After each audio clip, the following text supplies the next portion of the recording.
What's up, guys? Welcome back to News Waves. If you missed it over the weekend, I did take a look at that Super Nintendo controller that Nintendo was selling online, where you had to be a member of the Nintendo Online service to get it for your Switch. I took a look at it, and I thought it was pretty good. There's a whole video of a teardown and everything for it, and I'd also check out a video I did about the Switch Lite, because it brings up an interesting conversation and some thoughts going forward about Nintendo. All of that is on the channel, along with the Spawncast, in case you missed it over the weekend. Today, though, we have to go over a few things, which includes that Nintendo lawsuit.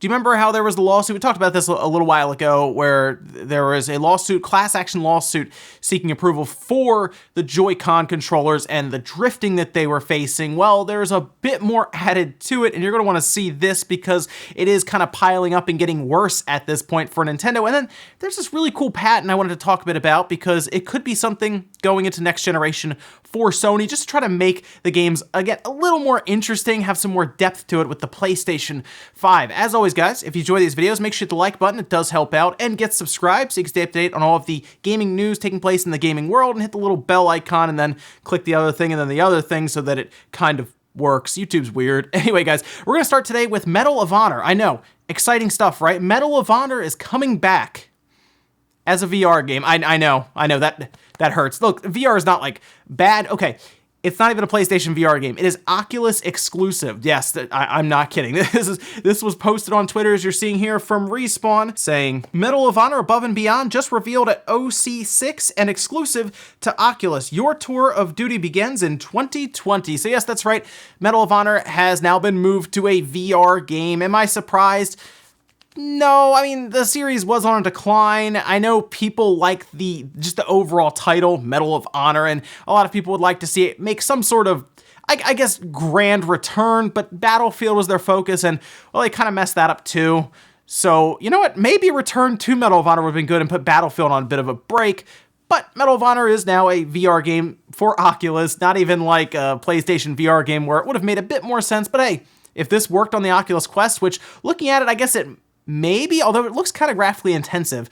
Either way, it is kind of a shame to hear about Medal of Honor being a VR-only game, but hey, it's Respawn. Maybe they could make a really cool VR game, because that scene does at least need good games. I would just wish it wasn't just a VR game, and it was a game with a VR option. Also, Hideo Kojima has been tweeting pretty constantly about all the different stuff with Death Stranding. He put out an interesting little detail, as you're seeing here on Twitter, saying, by setting, you'll be able to have BB's, that's the Bridge Baby's voice coming out from this BB-ish controller. He's talking about the speaker on the PlayStation 4, and that is, I think, something that's gone kind of underutilized. I mean, it's been used for several games at this point, but it's never been like a main thing that you notice, and a lot of times people wear headphones and don't even hear it anyway. It's just an effect that goes through. Sure, why not? I mean, the controller already, I guess, looks like the jar and everything, so there you go. You'll have different noises and voices, I guess, coming through that speaker. Originally, when they showed it, I thought it was going to be used a lot more than it is. I know some people want to cut off all the features they can, whether it's the light bar on the top as much as they can, you know, dim it and even turn that off just to save battery. But a speaker on a controller with that, and then of course we had the Wii remote do that, were cool ideas. They just weren't used, I think, to the fullest extent. Hey, it's just another feature for Death Stranding where they try to, I guess, get it a bit more immersive. And if you're a Super Monkey Ball fan, we know, of course, a Monkey Ball game is coming, and yeah, it's an interesting one. It's the one from the Wii. It's odd that that's the one they picked, but what if they did something else? What if they made a new game?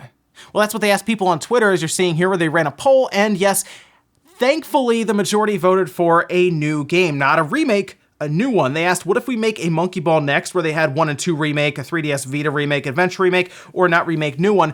I like that they're asking and just testing the waters here. I think most people would like a brand new one. I think a lot of us understand that a lot of money is not going to be budgeted towards the Monkey Ball series right now, right? So yeah, maybe they'll look towards a remake instead, but I at least like the idea of them asking the fans who obviously enjoy the series, and I hope it's a new one. That would be really, really cool, but we'll have to see. At least they're kind of testing the waters just to see what's going on. And guys, with some of the quick news out of the way, let's get into the bigger stuff. Let's talk about this JoyCon lawsuit. Of course, We talked about this before, like I said, where Nintendo had a class action lawsuit being brought against them for the Joy-Con, specifically with the drift, where over time, the Joy-Con controllers will start to break down, seemingly out of warranty, by the way, most times, and then your character on screen will basically run one way, or your camera will just continue to pan because it is detecting just the slightest amount of movement on your Joy-Con's joystick, and that was a problem. And it started to kind of mount and become this big thing online to the point where Kotaku covered it.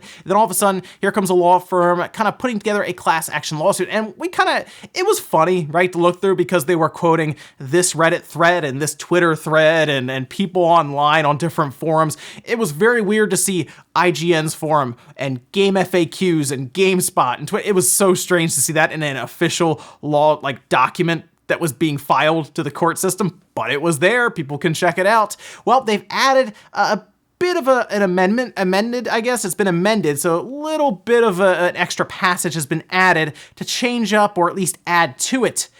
And it appears that they're going to be adding the Switch Lite. Now, the Switch Lite, of course, has had some issues, it seems, but here's the thing about the Switch Lite. At this time, it is still pretty new and it's within warranty anyway, so you'll just change it out.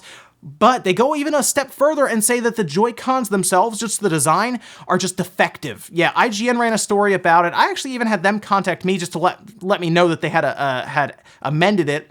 But this is what IGN said in a quote from that document. The amended complaint alleges that the Joy-Con controllers are defective, leading to a phenomenon known as drift. The amended complaint also claims that Joy-Cons are in breach of warranty, fraud, and violations of numerous state consumer protection statutes. So this is getting kind of serious now because I was hoping that when the Switch Lite came out, they would have shown a new design in it, and they didn't. It's the same stick basically, and now we're seeing issues right out of the gate for it. While I am willing to write those off right now as just factory defects, it's not providing a lot of confidence. It's not. It's making me think, well, it'll probably have the same issues as the current Joy-Cons now, where over time they will start to drift and break down, and unfortunately it does appear to just all be pointing at this design that they have from the factory that they have not changed really. It does sound like they've altered it slightly from what I'm seeing, but it's definitely not a full overhaul of the design, and in fact, I don't know if we'll get to that point until there is a next-gen Switch to where maybe they move away from that exact setup for the Joy-Cons, because I think the Joy-Cons will continue to exist in some way. I don't know if these ones will be compatible with next gen, but I do think there's going to be a problem for the next 2 or 3 years, and this class action lawsuit continues to pick up steam and build a case as Nintendo themselves have not addressed it, and it's kind of an issue. So it looks like now they are just saying all Joy-Cons. So it seems to cover anyone who has bought a Switch Lite, all right? So basically anywhere these joysticks are basically in at this point. So if you've bought a Switch Lite, a Switch, or just separate Joy-Cons, basically if you own any of those and you've purchased them, you can be a part of this, is what it seems to be. So interesting stuff here. Nintendo responded very quickly, if you remember last time, to just start replacing any Joy-Cons in certain regions. Specifically, I know the US, they were like, Nintendo of America was on it really fast. We had that memo leak, people have tested it. They just send you a new one even. Like, put your Joy-Con in, and a lot of times people were saying, I got a brand new Joy-Con. Now, still has the same joystick in it, so that's kind of an issue, but at least they were doing something. However, in other regions, not a lot. Europe seems to be one of them where they're just not doing anything. So maybe this will continue to push. Maybe other regions will do something similar. Hard to say, but we'll see where this goes because Nintendo could respond again. I think they're replacing Switch Lites. I don't think that's an issue. They're all still in warranty, but it does make me wonder about everyone's Joy-Con because that's now a part of this. Next up, let's talk about Grand Theft Auto 3. Now, Grand Theft Auto 3, of course, was back on the PS2. It's been re-released on the PlayStation Store and everything. Great game. Loved Grand Theft Auto 3 back in the day, and when they did re-releases of it, I really liked it there as well.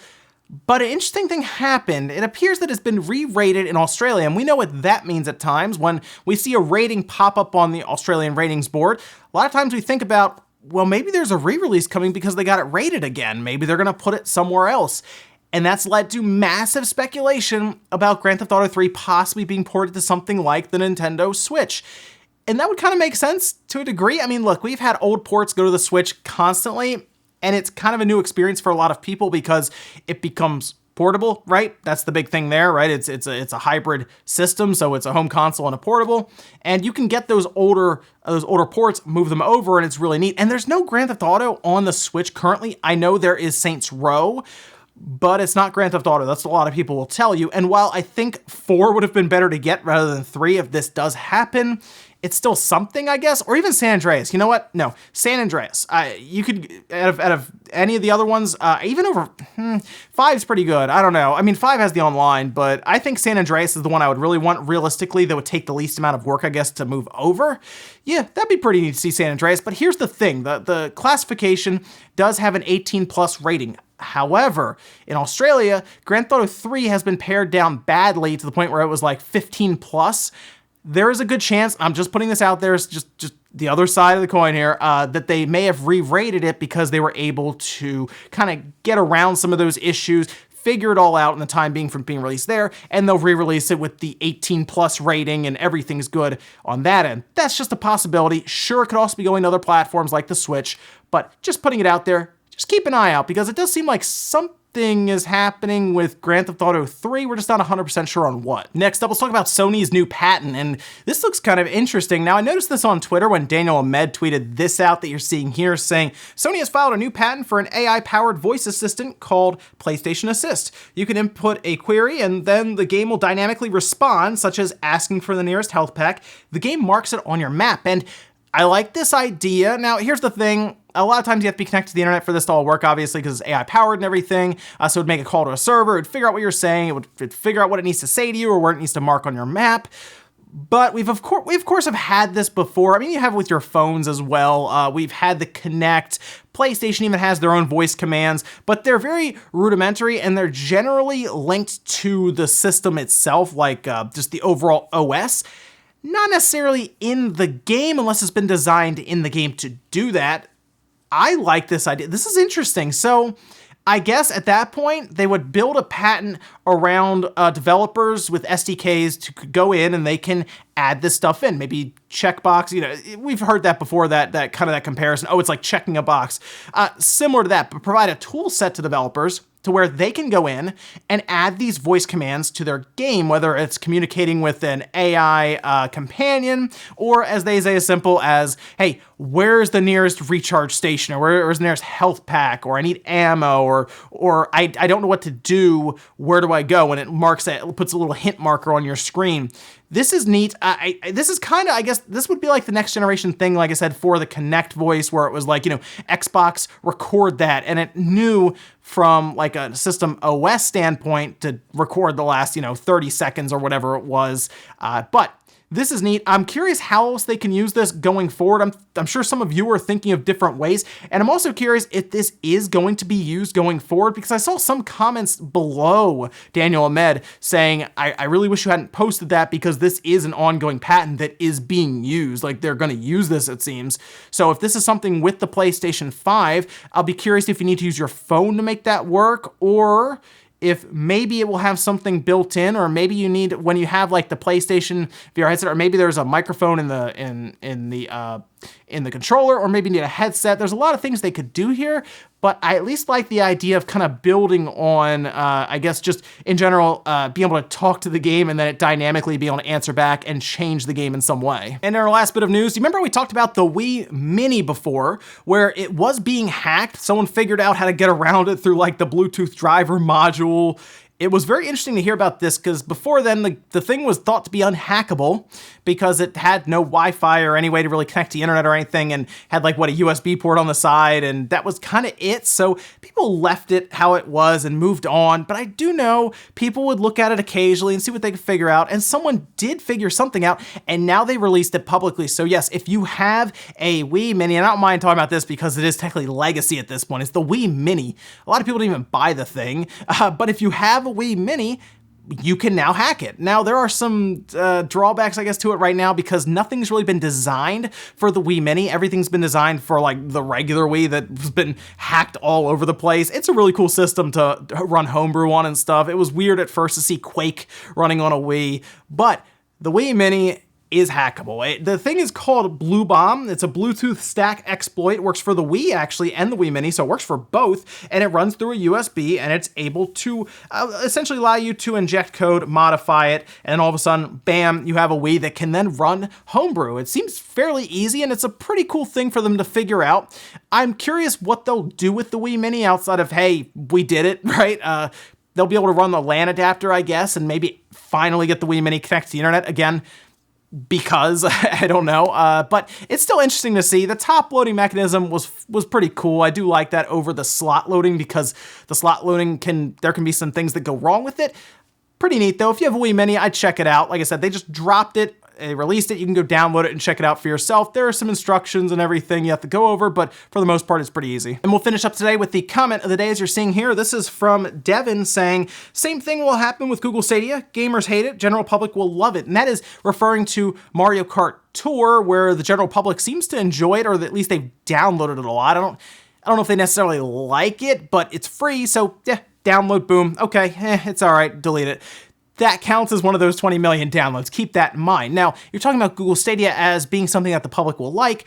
I think it's something that will still confuse the public until it's worked into just Google in general, okay? And here's the thing, it's still not technically free to get a game and play it. It is free to use their service next year through the 1080p streaming, where it's 1080-60, but you still have to buy something like, all right, what, Mortal Kombat's on there? You still have to buy Mortal Kombat, right? That's gonna be interesting to see a fighting game, by the way, on there. Xenoverse, you have to go through and you have to buy them. Doom Eternal is not gonna be free when it comes out on Stadia. That's the thing about Mario Kart Tour and why these free mobile games work, and why gamers might not like it, but the general public does. It's because it's free. You already have a cell phone. All you do is hit a button and you have it. That counts as a download.